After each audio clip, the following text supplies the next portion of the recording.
नमस्ते दोस्तों, यदि आप भी टैक्स सेविंग करना चाहते हैं और एक बेहतर ऑप्शन की तलाश कर रहे हैं कि कहां पर इन्वेस्ट करके टैक्स सेव किया जाए और साथ में आपके इन्वेस्टमेंट पर रिटर्न भी बेहतर मिले, तो एक बहुत ही बेहतर ऑप्शन है जिसको बोलते हैं ELSS म्यूचुअल फंड यानी इक्विटी लिंक्ड सेविंग स्कीम, जिसमें आप इन्वेस्ट करके 1.5 लाख रुपए तक पर टैक्स छूट पा सकते हैं अपनी टोटल टैक्सेबल इनकम पर। तो आइए पहले समझते हैं कि ये ELSS फंड क्या होते हैं। ELSS फंड एक तरह के इक्विटी म्यूचुअल फंड होते हैं जो मोस्टली पैसा इक्विटी और इक्विटी रिलेटेड इंस्ट्रूमेंट में इन्वेस्ट करते हैं, यानी अलग अलग कंपनीज के शेयर्स में इन्वेस्ट करते हैं और ये पैसे को सभी टाइप की कंपनीज में डाइवर्सिफाई करते हैं, यानी स्मॉल कैप, मिड कैप और लार्ज कैप कंपनीज में। और इन फंड का मेन उद्देश्य लॉन्ग टर्म में एक अच्छी वेल्थ क्रिएट करना होता है। जिन भी कंपनीज के स्टॉक सिलेक्शन होते हैं वह मार्केट के एक्सपर्ट द्वारा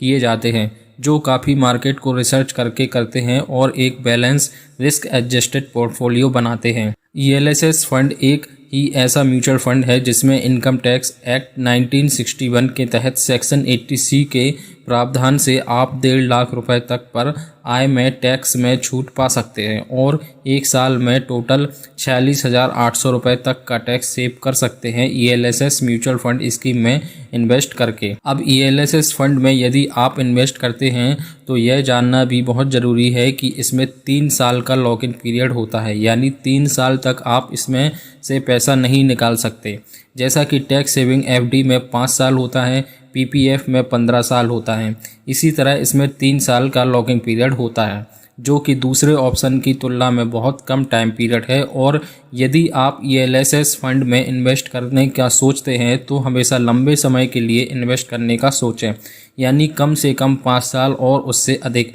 तभी आप एक बेटर रिटर्न देख पाएंगे अपने इन्वेस्टमेंट पर, क्योंकि यह पूरी तरह से मार्केट बेस स्कीम होती है। लंबे समय तक इन्वेस्ट करके ही आप FD या PPF या NPS जैसी स्कीम से बेटर रिटर्न इसमें पा सकते हैं। अब इस स्कीम में 3 साल बाद जो भी आपका गेन होगा, यानी जो भी रिटर्न होगा, उस पर LTCG यानी long term capital gain tax लगेगा, जो 10% लगता है यदि टोटल गेन 1 लाख रुपए से अधिक है। तो अब हम ये समझ लेते हैं कि क्यों आपको ELSS tax saving mutual fund में इन्वेस्ट करना चाहिए। तो इसका सबसे बड़ा रीज़न है डाइवर्सिफिकेशन, यानी आप जो भी इन्वेस्टमेंट करते हैं वह मार्केट एक्सपर्ट द्वारा एक डाइवर्स ग्रुप ऑफ कंपनीज यानी स्मॉल कैप से लेकर लार्ज कैप और अलग अलग सेक्टर में लगाया जाता है, जिससे आपके इन्वेस्टमेंट में डाइवर्सिफिकेशन आता है और रिस्क फैक्टर काफ़ी कम हो जाता है। दूसरा रीज़न है low investment amount. Most ELSS scheme allow करती है इन्वेस्टर को लो इन्वेस्टमेंट अमाउंट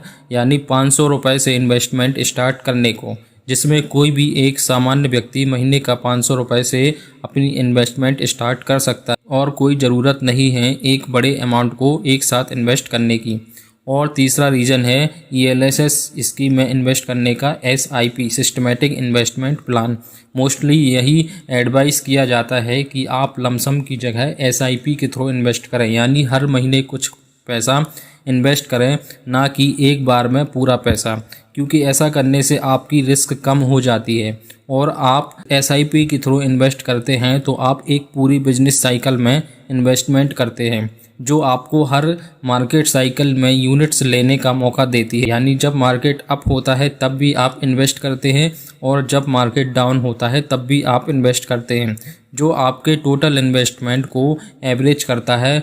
बाद में और एक बेटर वैल्यूएशन देता है। तो दोस्तों, आशा करता हूँ आपको जानकारी अच्छी लगी होगी। प्लीज़ वीडियो को लाइक करें और ऐसी ही अधिक जानकारी के लिए आप हमारे चैनल को सब्सक्राइब भी कर सकते हैं।